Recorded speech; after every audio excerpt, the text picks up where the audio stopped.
Ritual, I think, is misunderstood by a lot of people.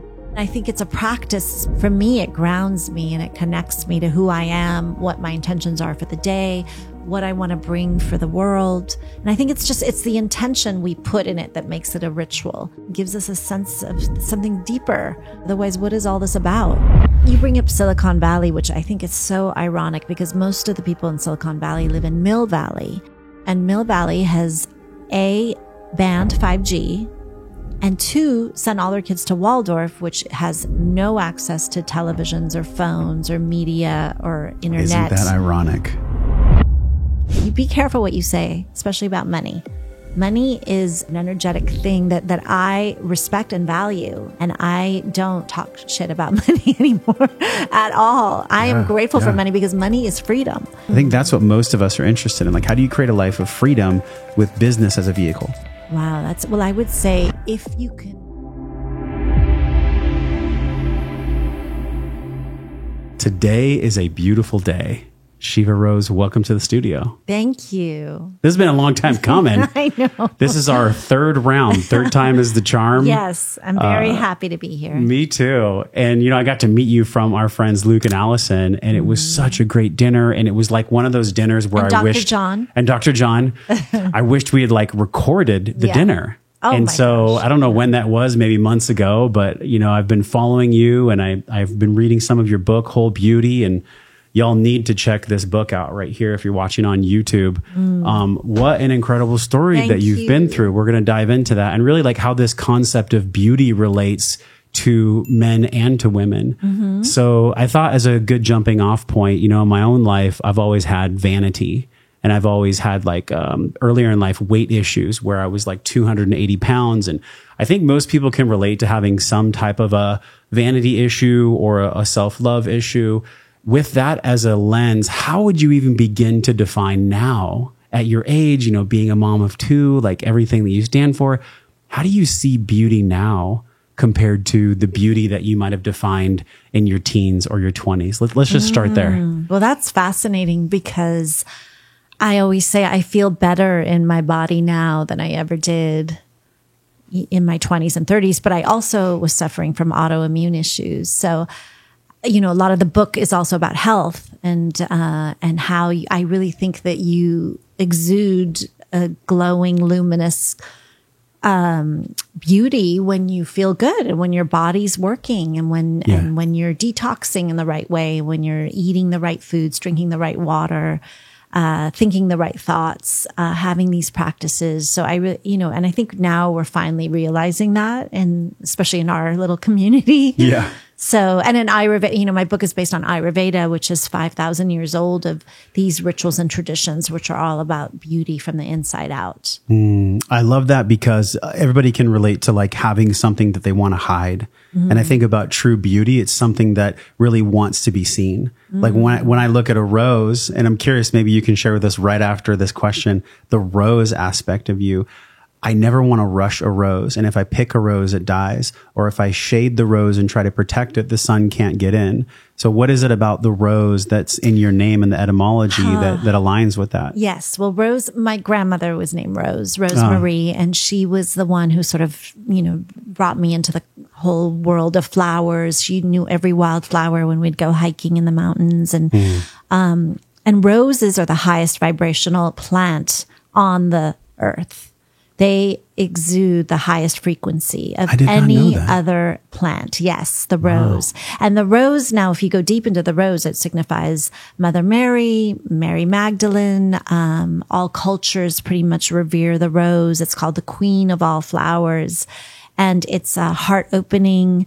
It's, I like to think of it as a woman's, yoni as well. There's so many metaphors there with the rose. So my name, Rose is my middle name, but when I got divorced from my husband, I was married for 16 years. When that happened, I decided to drop my married name and then drop my father's name. My father's Iranian, and just keep the Rose. So that's how Shiva Rose came about. In your book, you were talking about when you were super young in Iran, sitting next to a spring or a pond. And already at that age, you knew that this ritual was something that you naturally just wanted to do. The ritual aspect is really interesting because so many of us, we lose the ritual because we quote get busy, or we have to make the money, or we just honestly get stuck in the mind. Yeah. We just get stuck neck up. So Right. I'm curious, like today, and we're going to dive way more into your story, but you know, that part where you talked about being next to the pond and how the ritual was so natural when you're a young girl. For seeing that. And Yeah, reading like it. can you go there emotionally, physically in your heart right now, and does it feel different or exactly the same?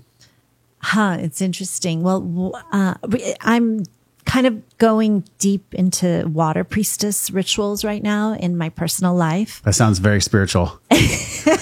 Well, it's also needed since we're in Yeah. a drought here in Texas and most of the US. So, but one of the things, I think that was the beginning of my connection to the water spirits, the devas. Devas are fairies in Hindu. And I think in Iran, in that moment, I sort of connected to the water devas and yes, to beauty, slowing down, to the natural world.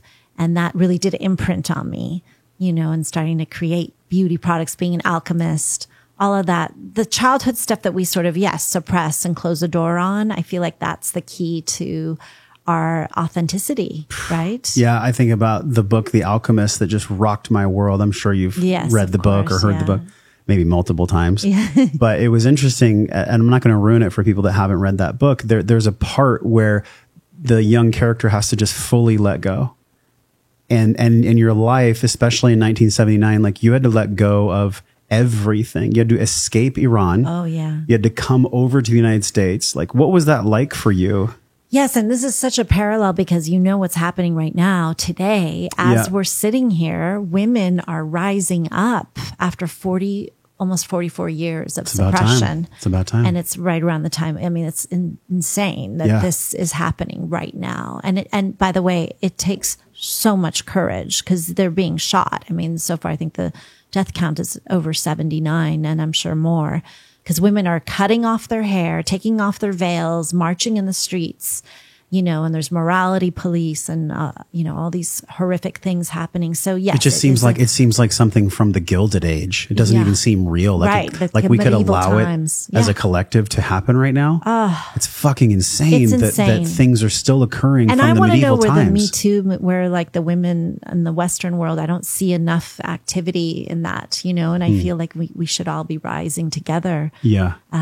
But yes, so that it's a crazy time, and it's also incredible that it's women that are creating a revolution. I mean, men also are marching in the streets, getting arrested, but it's the women who've inspired this, and now the men and women of Iran are fighting against this oppressive regime. So in 79, you were a young girl, and when you guys literally escaped, Yes. do you remember that? What was that like? How did you escape? We escaped in the middle of the night. My dad's Iranian, my mom's American, and this is right before the hostage situation too. So we knew that we had to get out. And we had, so I'll go back a little bit. We were living under martial law, which means we had no electricity. We were living off canned foods, and we lived in the countryside, kind of interesting because where I live now in Texas reminds me a lot of where I grew up in Iran for the first 10 years of my life. But we could hear machine guns, tanks in the distance. And a lot of people came to our house because we lived in the country and we were living by candlelight, eating canned goods. And then I just remember my parents waking my brother and I up and getting us in a car and taking, like, we had no explanation. Yeah. And we were allowed to take one thing with us. And I took a stuffed animal. And then we were, and we were smuggled. We were smuggled on a plane with some flight attendants from British Airways. We were smuggled out on that plane and escaped. But then it's a whole nother story. We actually got caught on the border and the plane had to land and then we were held prisoner.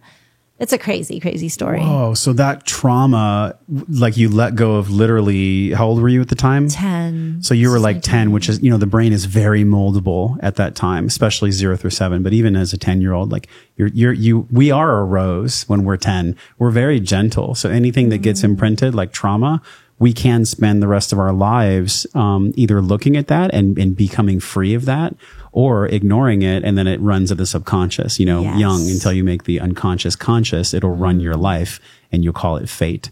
And so I wonder if you could look back and think about the ways in which your own beauty, your own expression, your own beingness was stunted, was blocked from that trauma. And then let's start to unwind how you Oh my goodness. did that. I know it's a really big question, but I think Wait, what most people sign are you? I'm a Taurus. Oh, okay. Taurus. Just curious. Yeah, I was curious because you go deep. I like to go deep. You must have Scorpio in your chart. I do, yes. You see, Carrie would love this conversation because Right. she's all about astrology. Is she? Okay. And I love it too. I think it's interesting. Yeah. But I think, people like yourself, I know you follow the Vedic astrology, I'm sure. I do. Oh, actually, I like Western maybe both? too. Okay. Yeah, a little both. So I love it. And I think sometimes, not all the time, sometimes people can use it as an excuse Right. to like Oh, act a yes. certain way Of or be a course. certain way. So yeah, I'm curious, like in the beginning part of your unpacking of the trauma, what did that look like for you? Because emotional stress affects our beauty, men or women.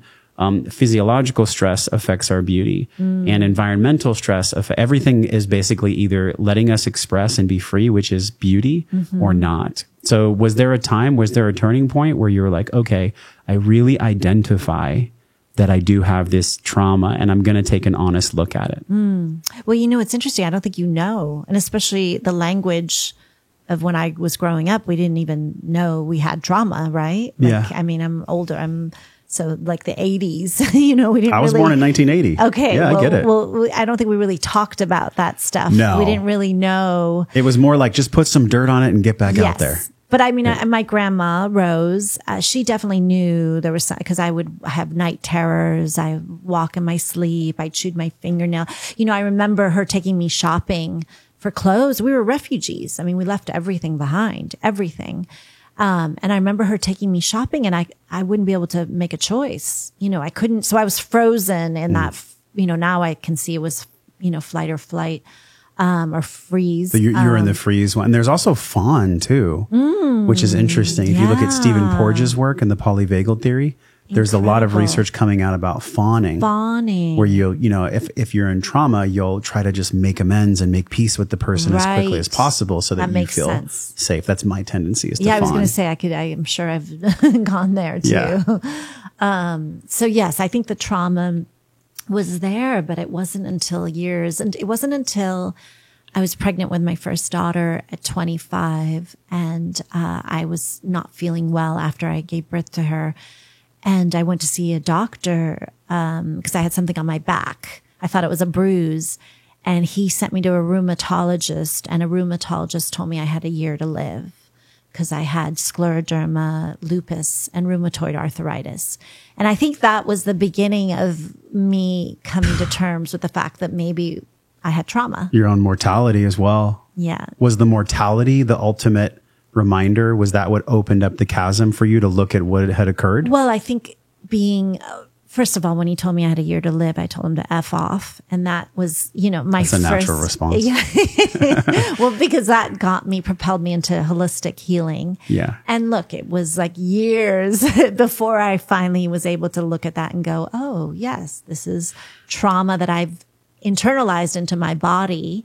So I have, rheumatoid arthritis, or my back, which your back represents your past. I had, morphia, scleroderma on my back, which is hardening of the collagen. And it was going towards my lungs, basically. And you were in your 20s? I was in my 20s, yeah. So can anyone with us imagine in your 20s for a doctor to say, hey, you have a year to live? Like my response would be, fuck you as well. Like I know. It like wouldn't register. There's no way. I mean, there's a lot of people who actually, sadly, they take the label. That's why I'm very critical of the allopathic medicine, because they label us and put us in a box, and then we're forever like thinking we're this thing. Mm-hmm. Whereas the body heals. The body is capable of such incredible healing and wants to heal. And that's, instead of hearing that prognosis, which is what we should be hearing. But yes, but that catapulted me. That was like a beautiful lotus in the mud moment, which catapulted me into holistic medicine, which got me into beauty, which got me into meditation. So many things came from that diagnosis. So when you started in the beauty realm, did you notice that it was pretty like topical and pretty skin deep. In other words, there wasn't people talking about what we eat, our emotional processing, and all the ways that really holistic health affect the skin, affect beauty. Was that not the conversation when you got in, or was it the beginning of the conversation? Okay. So actually I was an actress for many years. So I was in the world of beauty, but it wasn't the kind of beauty that the book is about. That actually came about. I started my blog, after I got divorced, and then I was doing Kundalini yoga every day. And then the download came to start my beauty line. And then I realized beauty is actually a healing modality. And, you know, that's the opposite of fear, opposite of, depression, beauty. And beauty can be anything. Beauty can be a beautiful concerto, a beautiful rose, beautiful putting on these ritualistic oils and creams and, imbuing ourselves with self-love, sunning our yonis in the sun, hey, laying under the moonlight. That's a cool visual. These are all, but these are all, which raises testosterone. I'm sure you know, or the red light. Or the red light. But the sun is like, hello, I know. The sun is like our greatest ally, and it's been vilified. So. Yeah, it's fascinating to me because so much of what I thought I knew about health and wellness compared to now, it's not necessarily changed, but in the beginning it changed so much. I had to go through an identity crisis. I was a trainer for 10 years. And so in the fitness world and like working with clients on the gym floor. So it was all about calories in, calories out, follow the Western paradigm. And I was just kind of a product of the system. Of course. And I look back at myself with compassion because like I did the best I could. And I think we always do. Is there one thing about when you started compared to now in 2022 that you realized, and specifically with the beauty industry, that maybe you would have done differently, or maybe you were still kind of shedding the system in a way? It's interesting. I've always been a questioner. Like I remember in the 90s, you probably don't know this, but a lot of women were doing microdermabrasion, which is where they're like sloughing off their skin with these little beads. Oh. And I remember, and I was always like, oh, that doesn't seem like intuitively. Yeah. I mean, I'm a rebel in every way. So I think I've always been sort of like, I don't know if that seems like it would be good for my skin, and now I'm seeing, oh gosh, thank God I didn't do that, because it actually thins the layers of your skin, just like these peels that so many people do constantly, or these lasers, or, eventually there's a cumulative effect. And I think I've always been so sensitive that I'm questioning things. Yeah, maybe this is why you live off grid too, because you're sensitive to Wi-Fi and to just people's energy and whatnot. Completely. I asked you before we started recording, I was like, hey, Shiva, are you an empath? And you're like, yeah, but we agreed with boundaries. And I remember I interviewed James Schmachtenberger, and he said, people that have empathy, they sometimes can label themselves as empathetic people, but they really are just people that are very sensitive with poor boundaries. And I thought, wow, that is like so powerful. That is powerful. I just saw him here at the Modern Nirvana conference, and I got to share with him, hey, you told me that 2 years ago and it stuck. So that's why I love podcasting, because I'm sure you'll put something down today that I just remember. And that's why we're all here. So I'm curious for you, like looking back in your life, was there things that you can see now with clarity where your boundaries were just porous and that led to some of the health conditions or the skin conditions that you had? What was that? Well, I mean, I was an actress. Like as an actress, you have to take on these characters and you have to take on these emotional worlds. And it's such a, Stella Adler said, to be a great actor, you need the skin of a rhinoceros and the soul of a rose, because you have to be both tough and impervious to all the rejection and having boundaries, energetic boundaries, and yet having the soul of a rose. It's the hardest thing to do. That's like putting your foot on the brake and the gas at the same time. You have to like love these characters and be these characters and yet have these boundaries. So that's why a lot of actors are mad, or like Heath Ledger, or like some of these people that they leave. And I'm like, did the character get in them? Were they possessed by the character? Yes. Or like, one of my, Vivian Leigh, it was famously, she played, Scarlett O'Hara in Gone with the Wind, and Blanche Dubois, and Tennessee Williams, Streetcar Named Desire. So when she went into a mental asylum, and apparently in the end of her days, she was like am I Blanche or am I Scarlet? Am I Blanche or am I Scarlet? Like she couldn't differentiate. It kind of makes you wonder if we're just like a computer or something, like a wet computer. We are kind of a computer. We really are. Oh my God.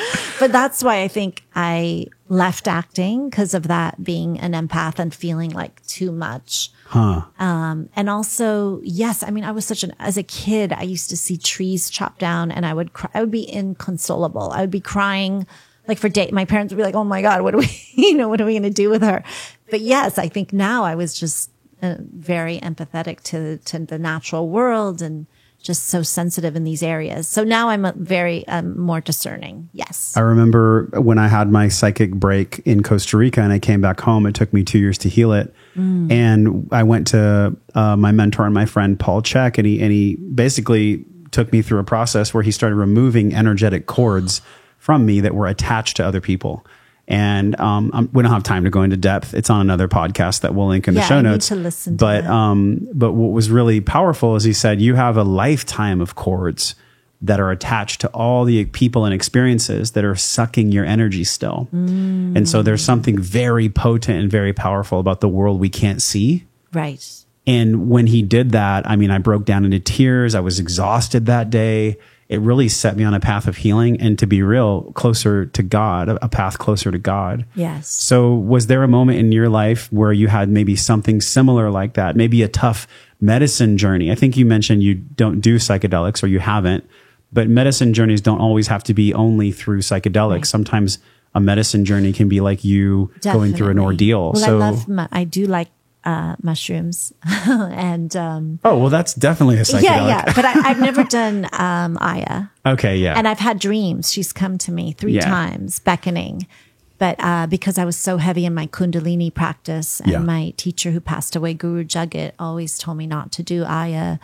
She passed away from a foot blood clot?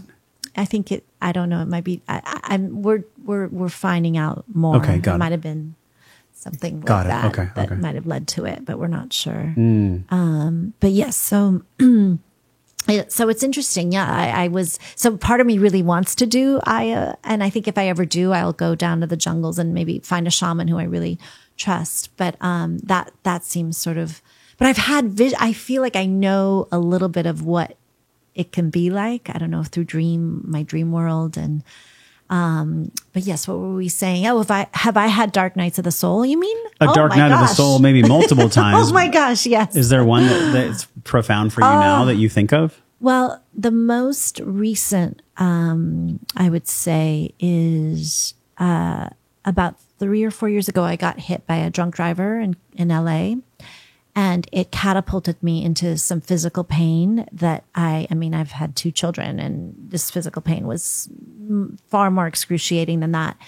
And I had such excruciating pain that I made a vow to God that if I overcame this, I would share for people to feel good in their body without pain, and donate to the Children's Hospital. So I did both. And I just launched a course called Whole Health, where I interviewed all these doctors on how to feel good in your body and to overcome pain and to get to the root cause of certain illnesses.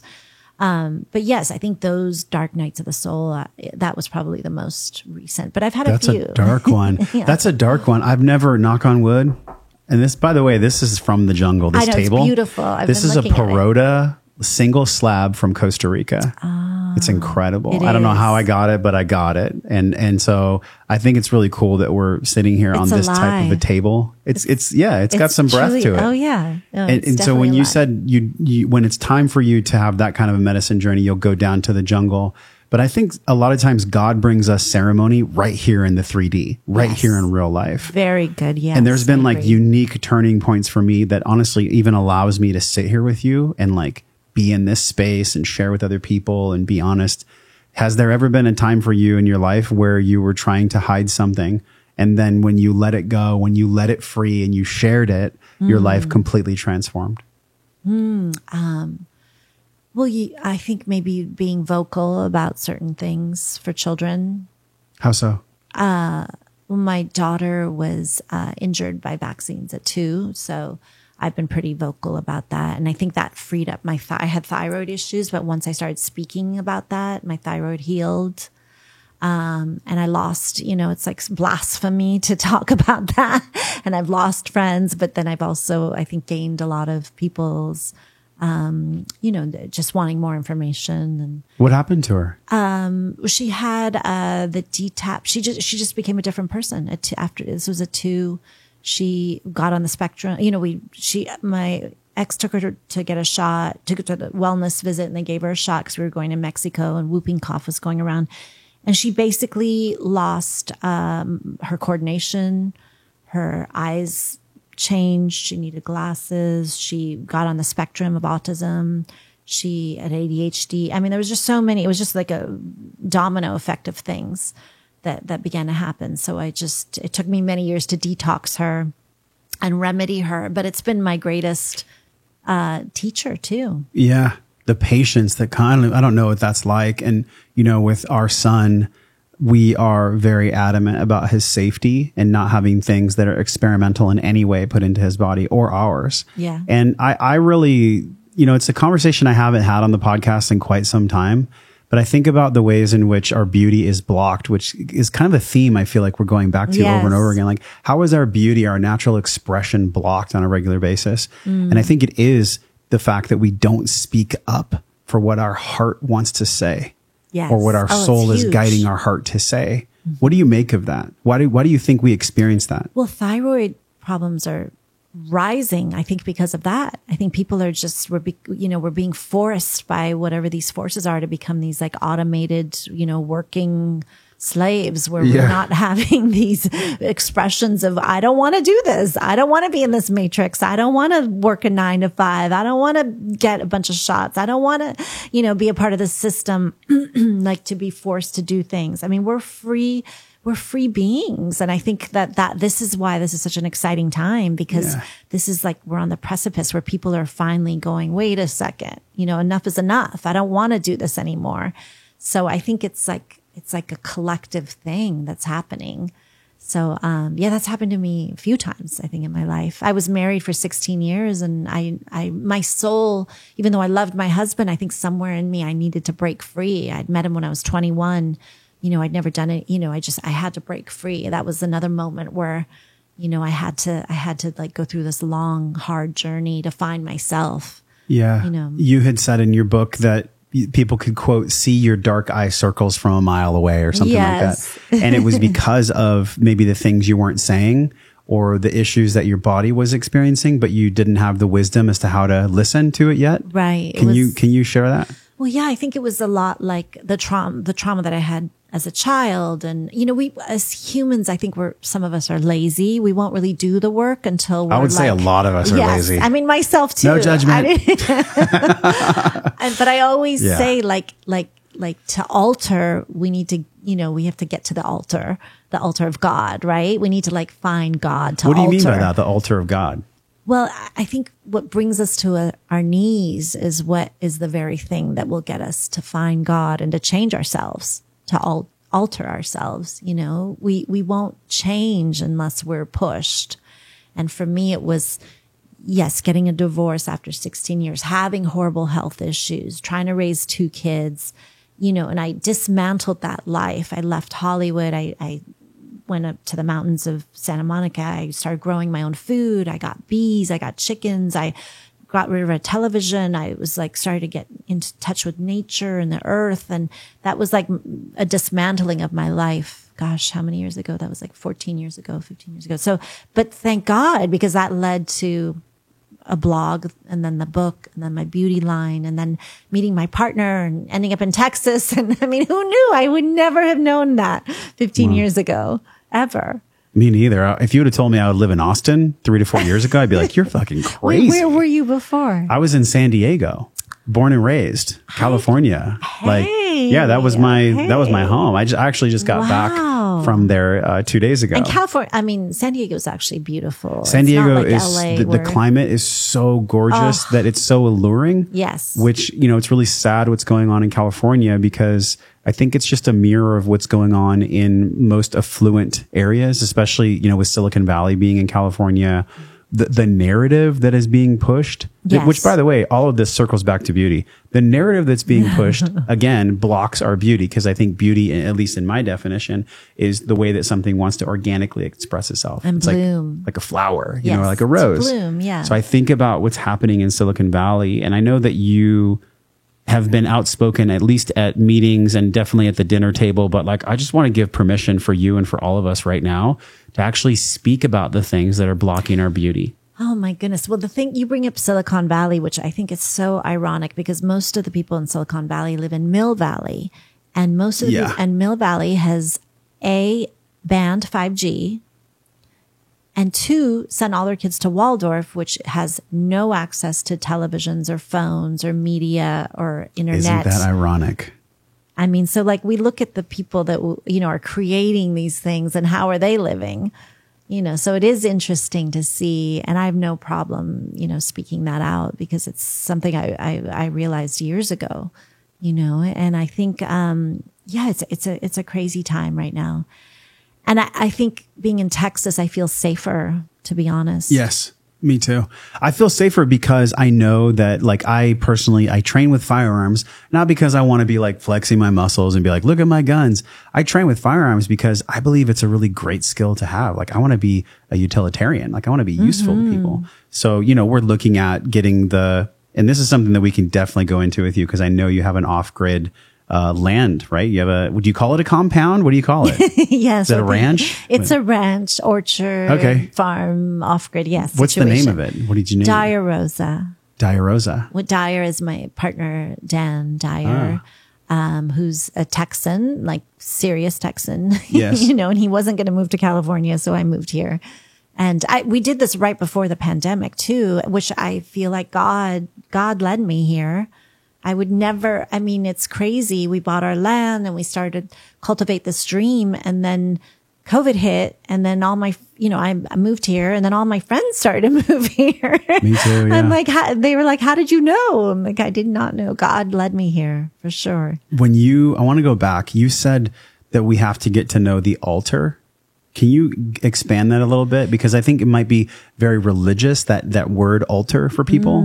Well, altar, also I have a few altars. I have altars on our land where I offer bones and crystals and flowers, and it's like an offering to the land because it's giving us so much, and I want to show my appreciation. I have an altar in my house where I have, photos and I offer flowers and water from my water practices and burn incense and, do my meditations or my prayers. And then it's how we alter. I know they're spelled a little different, but it's interesting how they sound different, but that's how we alter. Yeah. Is by getting to that altar, and it's also where we get married, isn't it? Sort of a marriage, a spiritual marriage. My partner and I, we're not married in the legal sense, but he always says, if you buy land in Texas, it means you're married. So it sounds like it. So what I heard from you is that the altar can be both spiritual, and it can also be a place where transformation takes place. So altar A, they're very similar, yet they're also fundamentally different. I feel like one of them is a health practice, and you talk about the rituals. It's one of the core things in your book, like a ritual of coming to an altar, whether it's a space in your house. And I talk about this in the Breathe program. We have like 1,000 students at breathwork.io. And I always tell people in the program, like, make sure you have a place in your house where that's all that you do, is like, that's where you go to pray. That's where you go to meditate. That's where you go to breathe. Because if not, we can get crossover. There can be kind of like leaky energy. How do you really define ritual? And maybe talk about what you wrote in the book, because ritual, I think, is misunderstood by a lot of people. Some people think that just drinking a cup of coffee is a ritual. I think it's much intention. more. It's intention. And I think it's a practice, because when you do it every day, it's like a form of, we're spiritual creatures, right? And I think it's sort of like, for me, it grounds me and it connects me to who I am, what my intentions are for the day, what I want to bring for the world. Like I said, I'm doing these water practices. So I have a water, one urn of water that's from myself and what I want to beckon for myself, health and mental health, physical health, and for my family. And then I have one bowl of water for the planet collectively, what I'm trying to, bring forth. And right now I'm thinking a lot about the women in Iran, and then I'll do some prayer work around this water, and then I'll go and offer it to the land. And I think it's the intention we put in it that makes it a ritual, and it's what we bring to it. And I think it gives us, I don't know, it gives us a sense of something deeper, right? That we're connected to something deeper. Otherwise, what is all this about? Oh my gosh. A buddy of mine, Jason Prawl, did a film series where they explored the blue zones. And I think it was called Human Longevity Project. And so they traveled all around. And I don't know the 5 off the top of the head, but one of them was Ikaria, Greece. Oh. And they found that people that live to be 100 or more across the world in all of the blue zones, the primary factor wasn't nutrition. It wasn't exercise. I mean, those are important, but it was actually a belief in a higher power. That was like the key. That was the key that allowed everything else to be okay, because essentially it took the pressure off of everyone to figure it all out, to be perfect. How has your relationship with God changed since you became a mom of 2 and going through divorce and being an author and running a business? Like, these are not easy things. These are really hard things, right? I wouldn't be able to do it without God, because that's who I go to. That's what who I go to. What is God to you? What does that mean? I talk to God and I ask for guidance. Sometimes it's as simple as, show me the way, God, just show me the way. And I promise you, if you ask with sincerity, with an open heart, you will get a sign. You will get a sign. I mean, there's been so many things in my life, huge shifts that I wouldn't have been able to do unless I had conviction in God. And like I said, that health issue that I had, where the dark night of the soul, I went to see neurologists and doctors, and, they were like, well, you just have to do Botox, and to get rid of the pain for every day of your life, things like that. And I would say, no. And I would just go pray, God, show me the way to heal my body. Show me the way. And God showed me the way. I mean, I think like you won't know unless you walk the path and truly open your heart and ask, from a place of respect and reverence. But when you pray to God, what exactly are you praying to? Yeah, well, that's the question, right? I think I don't think God can be explained or described. I think it's beyond our scope of, I believe in Jesus Christ energy. I definitely believe in that, but God, and I think that's associated with that Jesus Christ energy, but God is so vast that I don't think I can do it justice. Yeah.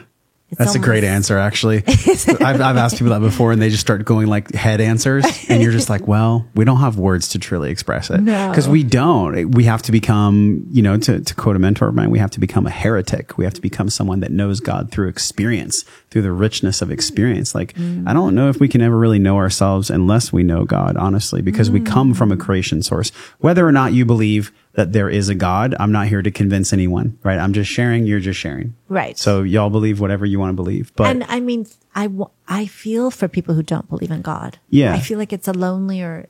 Well, that was me for quite some time. Really? I mean, there was probably 20 plus years in my life where I was angry at God. I was like, God, you can't bring my dad back. You can't fix my mom. You can't, on and on and on. And I realized that was just my ego in pain. Myself, my identity to self was in pain. And so I had to go to many different teachers over like almost 20 years now to really get the healing that I knew was possible. I just didn't know exactly how I was going to get it. And so I would kind of stumble around and find the right people here and there. Like, who's been a healer? Who's been someone or something in your life that when you were stumbling, you really received wisdom from that healer? Oh my goodness, I've had so many. I mean, I definitely had Guru Jagat, my Kundalini teacher, who's passed away. She was in Los Angeles? Yes. Yeah. She was very instrumental. Let me see. I would say there's been people along the way. My grandmother, for sure. I mean, our neighbor Rodney, who's this, who's in his 80s, but he's like built a part of our house for us. Just the way he lives in the world, the way he acts in the world. He's sort of my partner. I always say he's the father both of us never had, so there's people, I think I find that, it depends where you are in your life, right? I think I had that in an acting teacher when I was 15. So there's been different teachers along the way. It's hard to pick one, isn't it? Yes. Like if someone asks me like, what's the best book you've ever read, or Right. who's your greatest mentor? I'm like, that's almost too challenging, because they all brought unique wisdom for me at a stage in my life when I needed the most. Right. And so if I would have received that wisdom at the wrong time, then it might have been incredible wisdom, but it was just the wrong time to receive it. Yes. What about in business? Because a lot of people that are with us, like they in some way maybe are spiritual and they don't understand how to connect their spirit or spirituality to business. Oh my goodness. Being a woman in the beauty industry and writing a book and like running a true business that's profitable, have you had to reshape your views on money in your life? Definitely. How did you do that? Well, I did this early on because my father is such an amazing, interesting, creative, artistic, poetic person. He's the Persian one. He's like reads Rumi and lived in Topanga. And he taught me a big lesson, because he used to always say, him and his wife would always say, oh, money isn't important. You don't need money. You can just we're poets. We're free spirits. Until the rent is due. Yeah, and then money's pretty nice. Until he got evicted, and I had to support him. Oh, that actually happened. Car. Oh yeah, and buy him a condo. And I was like, from that moment on, I was like, you know what? You be careful what you say, especially about money. Money is an energetic thing that I respect and value, and I have a whole nother concept of money. And I don't talk shit about money anymore at all. I am grateful for money, because money is freedom. Money gives you the freedom to buy the spring water that we want. It buys us the freedom to, commune with our friends when we want to, and nourish them with amazing organic foods. And so I have a valuable respect for money right now. That I don't think I had as a child. What did it feel like as a child? Well, I think growing up, hearing my father say that a lot, and myself thinking in my head, oh, I'm an artist. I'm a bohemian. That's really attractive until you're like 30, right? And then it's like, oh God, you want to be able to pay your bills. You want to be able to, unfortunately we live in this, unless we exit out of this matrix, which is a possibility. Yeah. I've looked into that too, becoming sovereign, so I don't have to pay taxes. So like Jesse Elder's work and the whole maritime law and all that. Yes, what a black hole. I've been wanting to do that. I know, me too. It seems like it would be 6 months of research. I think it's like years for me to figure out how to do it. I know. It's wild. I do love that whole concept though. I'm such an independent spirit. Like that does seem good. The reason I'm asking you that is because you appear to me, especially when I was going through the book and just in hanging out with you, you're a deep spiritual woman. And a lot of times people think they have to be one or the other. People think they have to be only spiritual or only cut with the razor, business, earn money type person. It's just not the case. No. So how would you describe the bridge between the two? Well, I feel like we're so multifaceted, and I talk a lot about this on social media, about the face, like the God, like a lot of women right now are about the goddess this, the goddess light, the goddess has a shadow. The goddess in India has Kali and Durga, who will bite your head off if you touch their, hurt their children. Like there's a yin and yang. We can't just be one thing. We're multifaceted. And I think I was forced to become a business person. My true nature, my soul, my essence is an artist, creative person. My favorite thing is just to go into my studio and create, magic and alchemy. However, I do have to put on my business hat on and go answer 30 emails and look at my bank account and go pay bills. And, there's that practical nature too. And I think I was forced into it, to be honest. But after years, as an actor, you spend hours and hours and hours working on your craft, and sometimes you don't see anything. You go on an audition and you get no, she wasn't the right type, or this and that, and it's done. Whereas now, as a business person, I go in and I put 10 or 15 hours into work. I can actually feel it's tangible. And there's something so satisfying about that. So I think once I got that hit of, oh my gosh, I can actually make a product, hold it in my hand, sell it, get cash for it, and then put it back into my business. Like that was such a hit, it was empowering. So the bridge almost feels like the same curiosity and joy you would bring to acting, where you'd be pouring in energy. Yes. So the bridge honestly sounds like curiosity and energy and joy. Don't you get me you wrong. could put it towards acting, or you could put it towards being a Right, businesswoman. right. But there are moments of, I mean, definitely there are moments when I'm crying and like being like, what am I doing? This is so hard. Yeah. You know, like the packaging gets stuck on and customs, and then I can't get the products to the store in time. And, you know, I have. Forgive me if I offend anybody here, but I have to say, like, I've had a truck on order for 6 months, and we got it in, and like everything was going to be good, and then it got stuck on a rail car because GM was in fighting with the rail car company, and it just seems like there are so many people that are just doing a job for quote money, but they're not respecting money. The reason I share my frustration about this is because I don't care if it's me checking into a hotel or dealing with a car purchase or even at a restaurant. We all can get the sense when someone doesn't give a fuck about what they're doing. They really just don't care. And honestly, I can look back on my own life and realize that that was me at many times. I took jobs when I was very young because I just needed to make the money. What wisdom could you offer to people based on how you've lived now that are maybe in their 20s or in their mid 20s or late 20s? My gosh, don't get into debt, because I think that that's a trap that this, I mean, okay, this is the other thing. I love America. I mean, real America, not the America that's slowly unfolding before our eyes right now. Okay, we'll talk about that. Yeah, but the true American dream, because I've spent time in Europe, and there's like a ceiling there. They don't want you to surpass a certain point. Creating your own business in Europe is so hard. Yeah. So hard. And forget it in like countries like Iran and, you know. So I love this country if you know how to work the system. And I think part of working the system is don't get into debt. I mean, that is so key. And I think that's so important for people in their 20s and 30s. You know, pay off that credit card. Don't let it grow and explode, and save a little bit, even if it's just, you know, it sounds boring and trivial, but eventually when you think about just that little bit that you're saving every week, you know, it manifests, it grows. Have you seen the movie Avatar? A long time ago. Yeah. When you were talking right now, I remembered when the main character went into the forest at night and there was all these like jackals and beasts that were about to kill him because he didn't know you're not supposed to be walking around at night. And then the female came and saved him.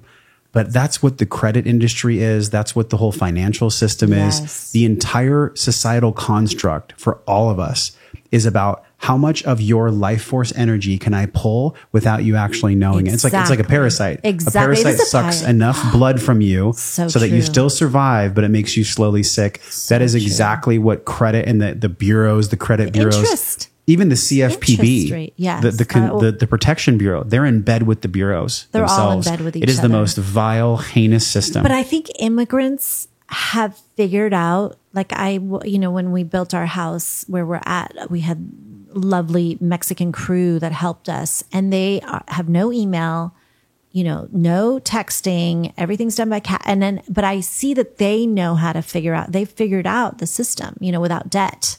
Without like there's a way to do it. I think then we can learn from immigrants because they sort of have this know-how, you know, from where they've come from. Sure. Yeah. There's a way to not get stuck in the system. Yeah. And then there is a way to get out of this system once you're in there. And it's like, make a smart plan. I'll link a resource from Justin Donald we interviewed on the show. And then also some interesting stuff about crypto with Robert Breedlove. I don't know if you're involved with crypto at all. You know, it's so funny. I was almost, this is when my intuition, I was trying to buy it when it was at 60. And I was like, and then at the last second, I was like, I can't do, I just don't. And then it went boom. And then it went down. Yeah. So now I'm like, maybe I should. Yes. Well, the reason I was asking you that is because a lot of how we act in life, it depends on our constitution. And so if I'm more of like, you talk about this in the book, the 3 doshas, I am identifying more as a pitta, like a hot person. So as you notice, it's really cool in the studio. And like, I really love cooling off. I love the cold tanks. So in other words, if I approach money as money is evil, money is bad, my constitution's already heated up. So if I'm thinking about money as money is just more heat, more pain, then money's going to run from me. This is really interesting. I've never thought about this. I know. Talk about the doshas, the 3 doshas. There's 3, right? Yes. So there's 3, but we are made up of a little bit of all of them sometimes. And how might money relate into people identifying or just experiencing themselves as a dosha? Because I've never thought of it like that. That is actually fascinating. We can just play with it. Yeah. Well, there's Vata, which is there's Vata, Pitta, and Kapha. That's basically in Ayurveda, they break it down to these 3 doshas. And Vata is usually they can tell by your body type, how you feel temperature wise, the foods you crave. Vata is usually someone who's slender, high nervous energy, dry skin. Pitta is a little bit more fiery. They get hot easily. I like cooling things. Cooling things. So, and then Kapha is more earth, heavy, oily. And the idea is we if we're out of balance, I think I was very Vata in my youth. And so my nervous system was like fried. And now, I've gotten much more Kapha living out in the earth. I try to earthing with your feet on the ground and gets you down into the Kapha, elements. Pitta is actually, I think, good if you use it the right way. See, I actually have Pitta. Pitta is the thing that gets you to do something. Vata might be you have an idea in your head, and maybe if you don't have enough Pitta, you'll never do it. It'll just be ruminating in your head. But the Pitta, the fire, is that ambition that can actually get it from point A to point B. So sometimes these things and if they're out of whack, that's why we have things like if you're Pitta, you might want cucumbers, watermelon, cold baths to try to get your Pitta, calm your Pitta down. How do we decipher what is our dosha? How do we do that? Well, there's tests online. You can easily Google it and take a test. Is there general guidance that you could give? Well, I can tell from looking too at someone. Okay. Like I can definitely see you've got Pitta. I think you're Pitta Kapha maybe. Like my partner is very Kapha, and it's like, it's interesting so then I know he probably needs something to make him bring out the Pitta or the Vata, the air and the fire. But yeah, people can do this on their own. And it does sort of show you what foods you should eat, what things you need.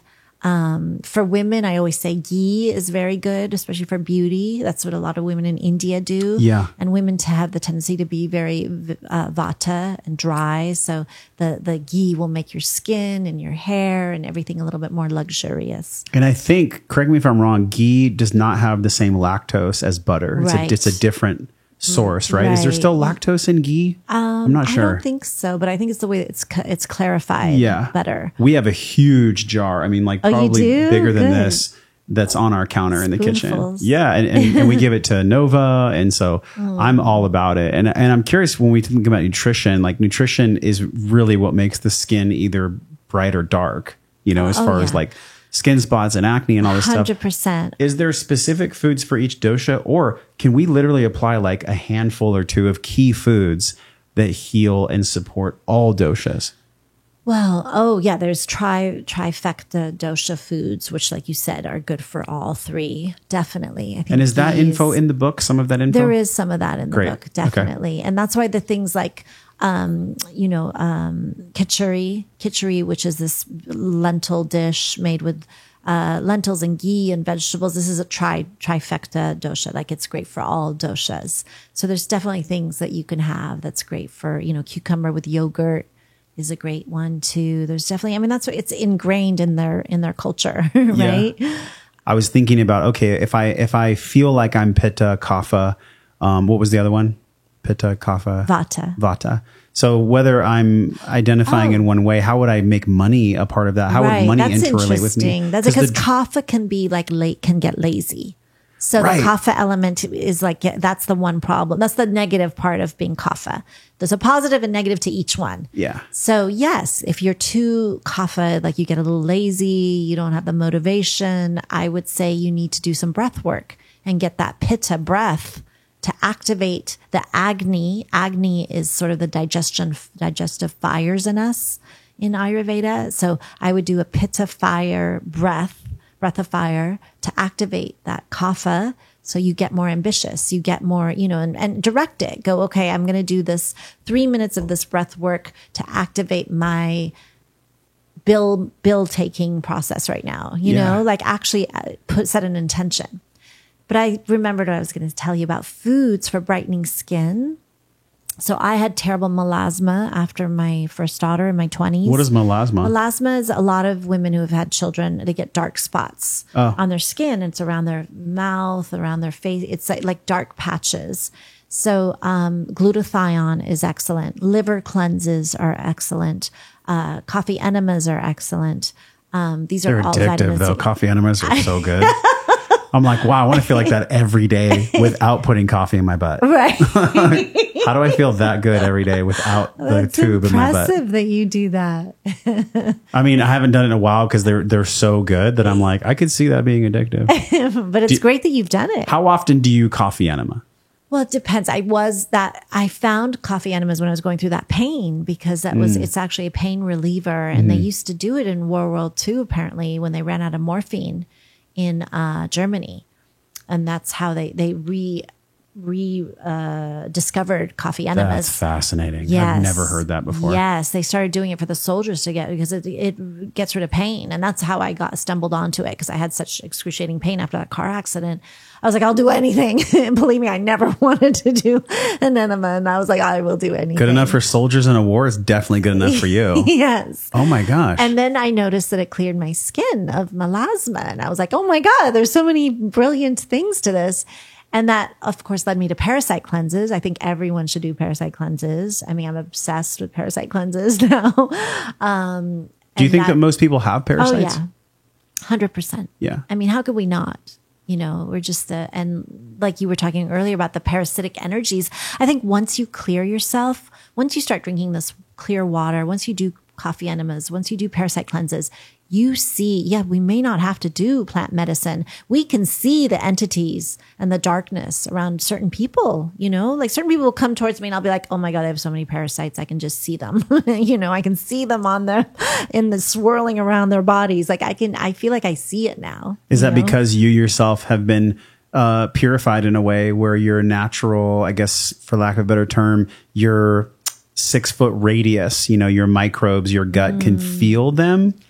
Like you've cleaned yourself to a point. And I feel like my pituitary might be so clear that I just see on another dimension, you know? And it's, you know, they say we're going to this 5G level now. Not 5G, the thing, but like not in Mill 3G. Valley. No, 5D. Yeah. Right, not in Mill Valley. But maybe it's this ascension too, where we're going to a whole nother way of being. Where we're seeing things clearly.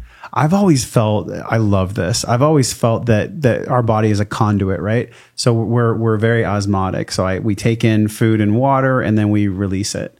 And so but people forget we have like a big net inside of us that catches everything. Yeah. And so just because you're eating, like back in my trainer days, as long as you eat 2,000 calories, it's fine. It's like, no, you could be eating mycotoxins from CAFO meat. You could be eating MSG from crap chips. CAFO meat? Controlled animal feeding operations where they just have like non-grass fed, non-organically raised meat where these animals just stand in their own feces and they're not allowed to move. And it's wild. If people actually knew what was going on with animals and the way they're raised, they probably would not eat meat Well, that's anymore. why I was vegetarian for 25 years. I think because of that idea of what's going on. Of course, now I do eat meat that's like grass-fed and regenerative farming. I feel so much better. But see, you've created a life where you can not only afford these things, but these things help you afford life itself. Like you've created a life for you that you care for other people. You give other people ways that they can really express their beauty. But you've done that in a way that is so unique to you. And everybody, let's be honest, everybody wants to like have their own business, have their own freedom, have their own stuff. There's no way on one podcast you could tell us the entire story about how you, founded the beauty company and what you do. But maybe share just a couple of things that if you wish you knew them when you started, that it would be really helpful for people that are aspiring, just specifically on the business and honestly, how you've created the life that you have. I think that's what most of us are interested in. Like, how do you create a life of freedom with business as a vehicle? Wow. I would say if you can start finding your way to get that piece of land, even if it's just an acre, like I feel like that's freedom, right? If we can find a way, like saving the money or getting some, like if that's our goal, first we have to have the goal, right? I've always had that goal to have land, live off grid, grow my own herbs, have our animals. Like that's always been. So I think if you have that goal in your mind, the rest, you will find a way. The business stuff, I mean, it is hard. It is hard, but it is also possible. I think it's like with anything, when you put your heart and soul into it and you have discipline. I think we forget in our society how important discipline is. And I think Kundalini taught me discipline. Ballet, I was a ballet dancer as a child, so I think that taught me discipline. Fear of poverty probably gave me discipline. I think there's things that we do need that too for our businesses, How did Kundalini teach you discipline? Oh my gosh. Have you been to White Tantric ever on the top of the mountain in New Mexico? No, I haven't. Well, I don't think they stopped after COVID, but that will teach you. Oh my gosh. It's like one of the hardest things I've ever done, but also the most fulfilling. How? Well, it's 8 hours of meditation on top of a mountain with a partner, for 3 days in the heat. I mean, there's nothing harder, really. But when you do it, you've climbed the biggest mountain of your life and you can do anything. It's one full day? 3 days. 3 days. And do you get to eat it all?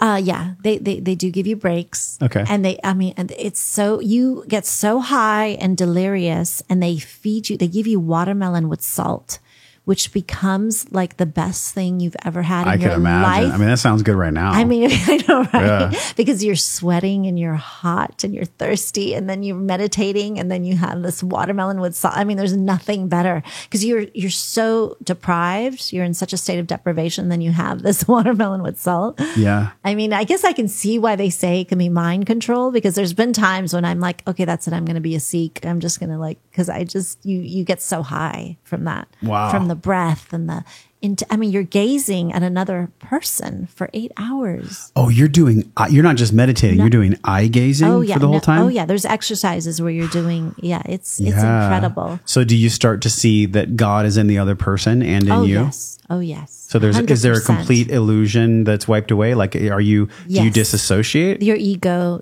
I mean, you go through all the emotions and all the escape, wanting to cry. I mean, it's like everything, because it's excruciating, but it's also blissful. Wow. And it's I could see the discipline in that, because a lot of people think of discipline as like, Jocko Willink and getting up at 4 a.m. and working out. Like, that's discipline too. Yeah. But there's also like a spiritual discipline that I think is really necessary for business. And the times where I've been not adherent to my spiritual practices, my biz definitely gets harder. Yes. For sure. In other words, the further away I am from God, the less I'm able to see the easier path. Definitely. How have you seen that play out for you? I mean, I think it even is like, sometimes I'll just say, God, I need please show me the way again. I'm having an issue right now. And I mean, that always seems to help. For sure. And yes, going away from my practice, I will show in my business for sure. Is there any other like tactical things that you could share with maybe someone who's in a position right now and they're just like, I have to get out of this slavery. I have to get out of this slavery. Oh my gosh. Well, whether it's slavery, work or relationship, I feel like or it's actually going to be falling apart, the system. I mean, it seems like it is. I think that we're deeply in debt, and they can't cover it up anymore. And I mean, I would say buy silver right now. Like, if you can, even if it's just $100 worth of silver, because I think silver is only going to go up. Cash, who knows? I mean, Europe is in trouble right now. I mean, I'm fascinated. That's where I geek out. Like, I love listening to all the stuff that's happening right now, because I think there's a dismantling. Look, we have to go to a digital monetary system. That's inevitable. So how they're going to do that? How are they going to do it? They're going to dismantle our systems. So I don't know how that's going to happen. Could be this possible war with Russia. I hope not. Could be, I think COVID was an attempt, and now I don't know. I mean, so I would say buy silver, because Bitcoin, I want to, but I don't know enough about it, to be honest. Yeah, that's interesting. So you're saying for people, no matter if it's small or medium or large, make sure that they're getting land, having silver, and just taking care of all their bases. But I would love it if you could speak. Right? But like, if you merge your resources with 10 other people, you couldn't Sure. afford to buy land, right? I'd love for you to share maybe at the very beginning of your journey with, writing the book. Maybe the book came later on, actually. How many years were you actually selling products and being in business before you wrote the book? Around the same time, I guess. Well, the book, I had my blog first, and then I had a shop on there. I've closed that, but I used to sell things on there called the Local Rose General Store. And then the book came about. The products came about, and then the book. Yeah. What was something that really helped you succeed in business in the beginning? Friends do help. Community does help. Like Goop, I hate to say, but they gave me a start. So it actually does help. That's a nice friend. Yeah. Goop. I also got in trouble. Oh. Yeah. What do you mean? I did a thing on the yoni egg, and then they got in trouble for that yoni. Are egg you thing. kidding? Yeah. Now they're doing stuff where it's crazy. I know. They're but having the people yoni, totally naked and making love on their documentaries. Are they? Yeah. And then you got in trouble for a freaking yoni egg? Gwyneth got in trouble because I introduced her to the yoni egg, and I showed her how to use it and gave her lessons. And then she wrote about it on Goop. And then they sold the yoni egg that I was selling on their site. And then some doctor who wasn't really a doctor came out, and then they had to go to court or something. I don't know. So that's so wild. It's so wild. So having the right kind of friends and that's what I heard from you. That's not what, I'm just saying, we help each other, Sure, don't we? sure. Luke put me on his podcast in the very beginning, and this community, this network that we're creating, this family we're creating. Not that Goop and Gwen, I'm not on their side anymore. I think I've become too much of an... There's no more yoni egg on there? Well, no, just me personally being as vocal as I am. Oh, yes. Being in Texas, just everything. See. I've been kicked out of that, Eden. But I'm saying we help each other, just having friends and, I think that helps, having friends that have shops that we could go to that could promote our things and, and really aligning yourself with people that are also having a shared dream of freedom. Because it's really easy to just be like, oh, I'll get with the popular people and I'll make friends with rich people. It's like, duh. Well, of course that's going to benefit you. But having a shared alignment with people that really love freedom, I think that's really what I'm feeling in my own life is I will not bow down. I will not be a slave. And in some ways I still am. And I think we all are in tiny little ways that we're still shedding this slavery aspect.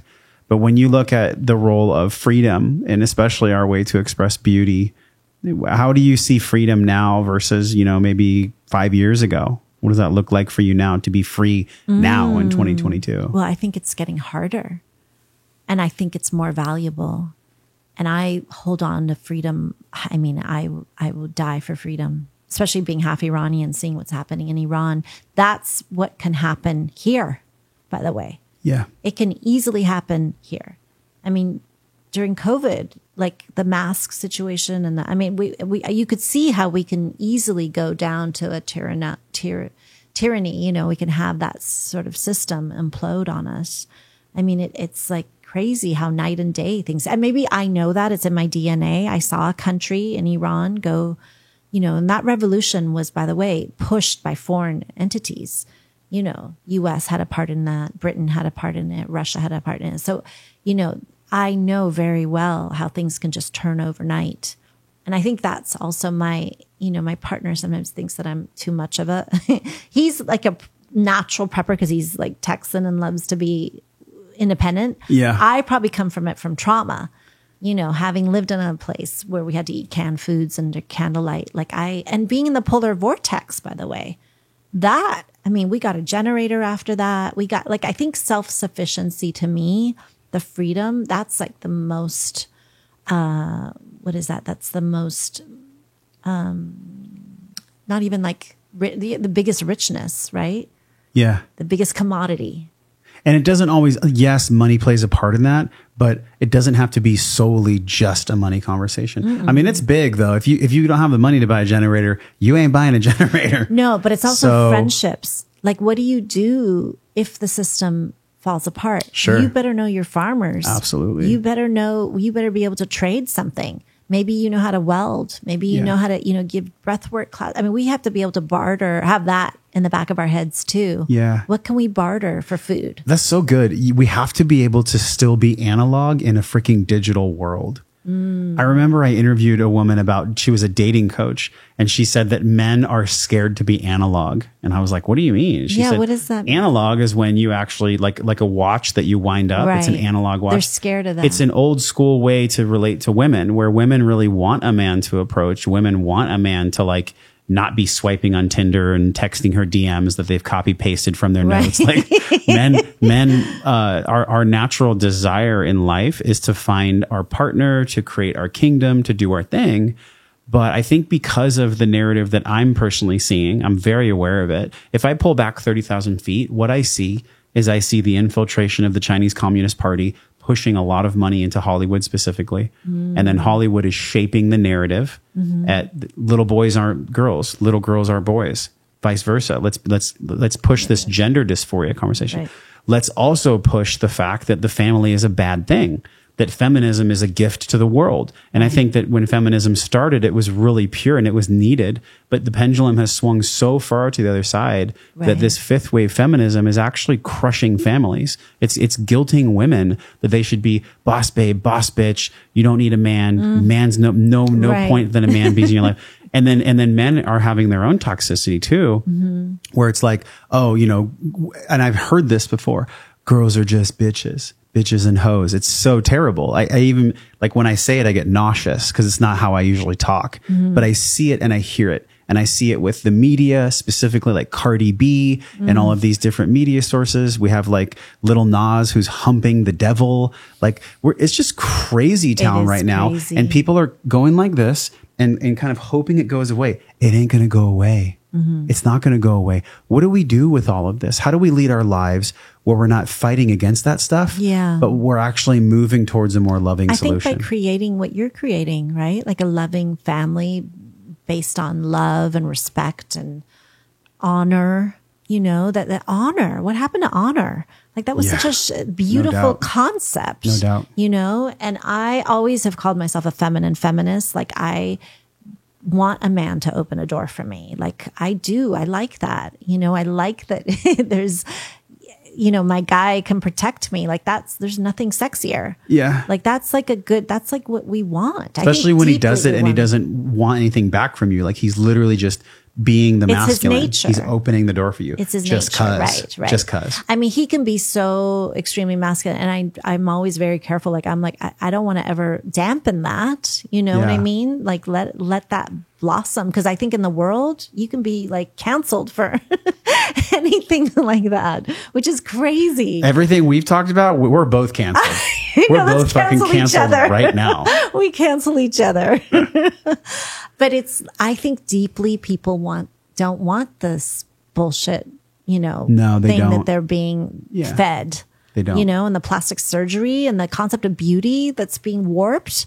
It's so warped right now that we don't even know what, natural beauty is. Like it's so, and for the children, I mean, I worry for my girls, like to have to live in that. It's really, we have to be the role models. That's all we can do. Yeah.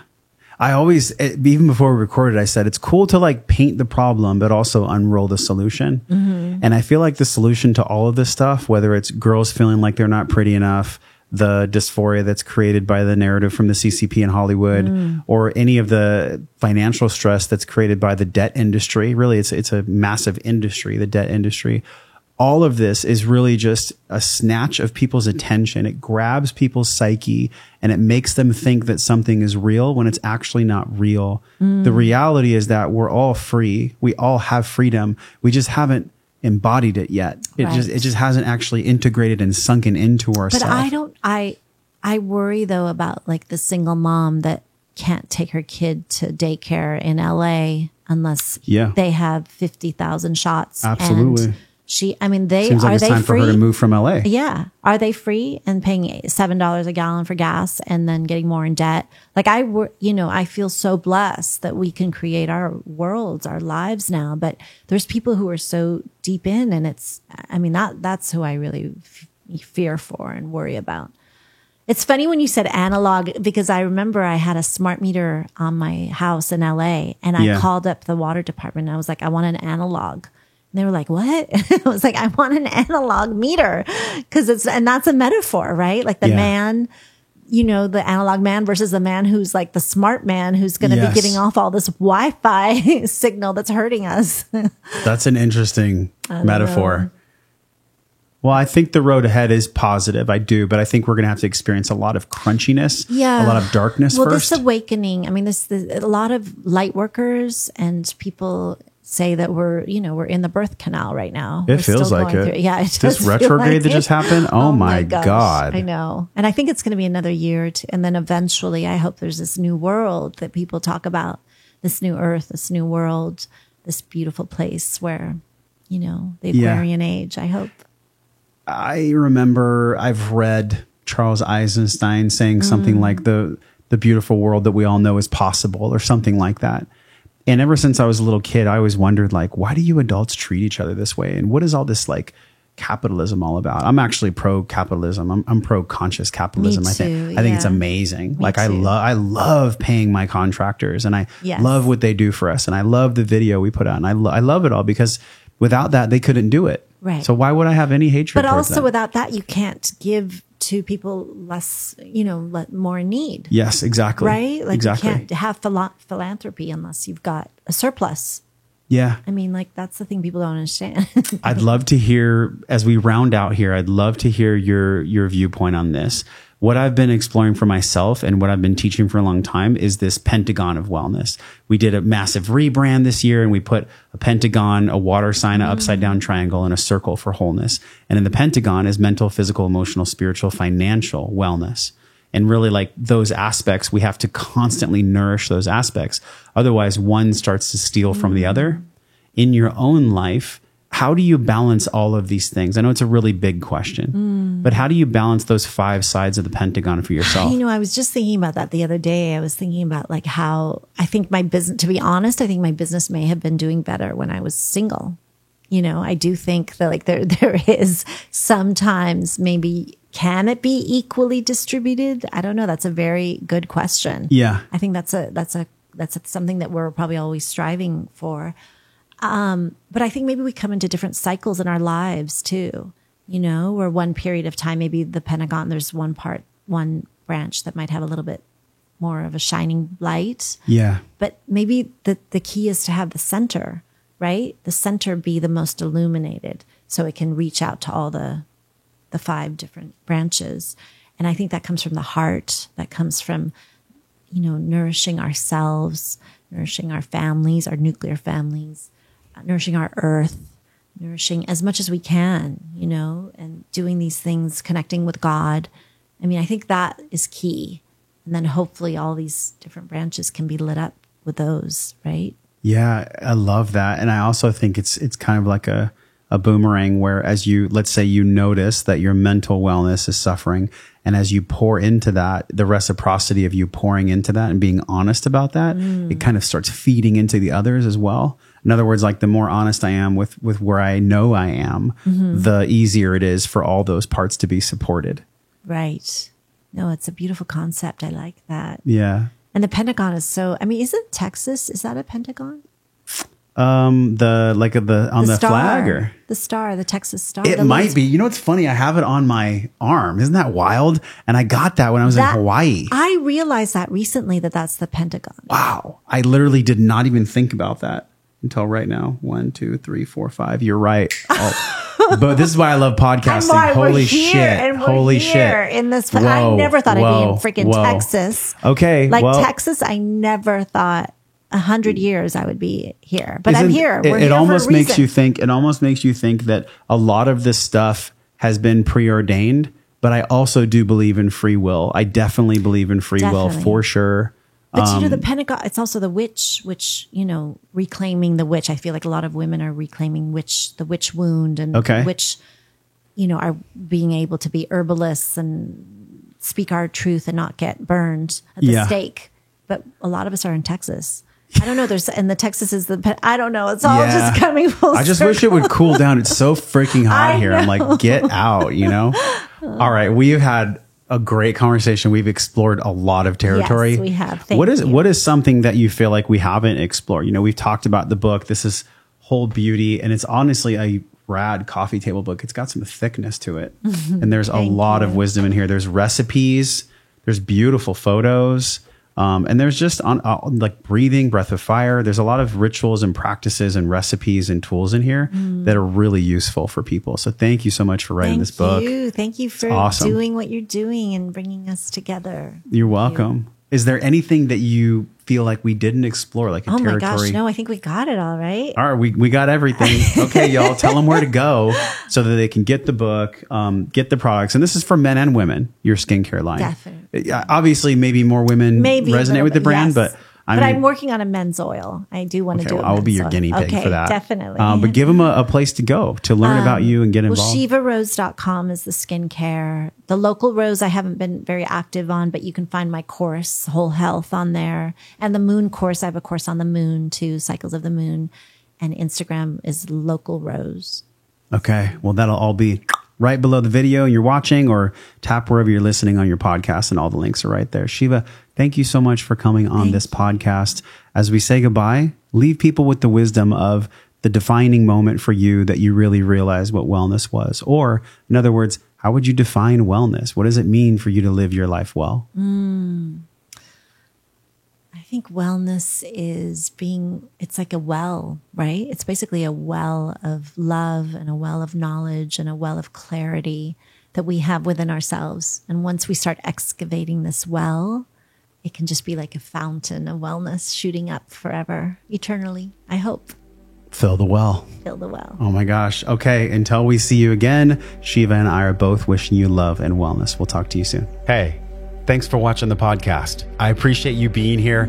If you haven't done so already, click the subscribe button and the little notification bell so you never miss any of this free weekly content delivered from my heart with care right to yours. If you love this video, you'll love any of the videos on this page. Just click the one you want to watch next.